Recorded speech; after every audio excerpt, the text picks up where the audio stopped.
ఎవరు మిమ్మల్ని లోపలికి పంపారు? సెక్యూరిటీ! ఈ బిచ్చగాళ్లను బయటకు గెంటేయండి. ఈ మురికి వ్యక్తులు ఎక్కడి నుండి వచ్చారు? నేను మీకోసం మంచి దుకాణాన్ని కూడా నడపలేనని నేను అనుకుంటున్నాను.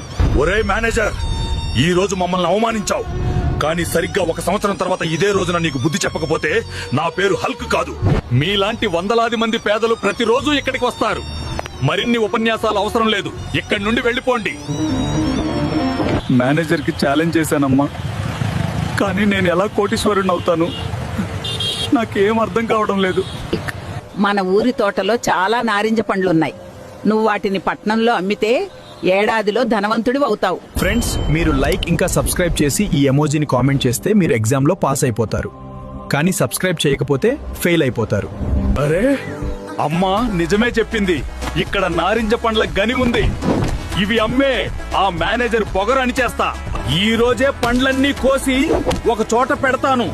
రేపు పొద్దున్నే బజార్లో అమ్మేస్తాను. లే హల్క్, సర్వనాశనం అయిపోయింది. కోతులొచ్చి నువ్వు దాచిన పండ్లన్నీ తినేశాయి. దేవుడా, ఇదేంటి? నా కష్టమంతా వృధా అయిపోయిందా? నేనిప్పుడు ఎలా గెలుస్తాను? ఫ్రెండ్స్, నా ఈ కష్టకాలంలో వీడియోని లైక్ చేసి ఛానల్ని సబ్స్క్రైబ్ చేసి నాకు ధైర్యాన్ని ఇవ్వండి ప్లీజ్. లేదు, నేను ఓడిపోను. ఈ అడవిని పండ్ల తోటగా మారుస్తాను. నన్ను ఎవరు ఆపుతారో చూస్తా. రండి బేబీ, రండి.